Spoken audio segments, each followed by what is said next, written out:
একটা বাস্তব সত্যি কথা কি জানো, তোমার গার্লফ্রেন্ড তাকে দেখতে আসা বিয়ের পাত্রকে ততদিনই ফিরিয়ে দিবে যতদিন সে তোমার থেকে ভালো কাউকে না পাবে।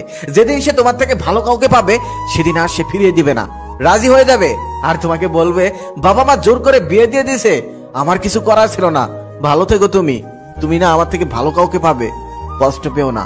আরো একটি বাস্তব সত্যি কথা কি জানেন, ওই যে মানুষ বলে না শুধু মেয়েরা টাকার পাগল, না এটা সম্পূর্ণ ভুল। আরে পুরো পৃথিবীটাই টাকার পাগল। টাকা না থাকলে বাবা মাও ভালোবাসে না। হ্যাঁ তুমি ঠিকই শুনেছ, টাকা না থাকলে বাবা মাও ভালোবাসে না। তোমরা দুই ভাই, এক ভাই অনেক ভালো একটি চাকরি করে, তুমি বেকার, তুমি খেয়াল করে দেখবে তোমার বাবা মা ওই চাকরিজীবী ভাইকে যতটা ভালোবাসবে তোমাকে ততটা ভালোবাসবে না, এটাই বাস্তব। তাই একটা কথা খুব ভালোভাবে মাথায় রাখো, প্রেম নয় কেরিয়ার গড়ো। প্রেমের পিছনে ঘুরে তুমি প্রেম পাবে না। দেখেছো কখনো প্রেমের পিছনে ঘুরে কেউ প্রেম পেয়েছে? অবশেষে কিন্তু চাকরিজীবী কেউ এসেই ভালোবাসাটাকে নিয়ে গেছে। এমন করে হয় না।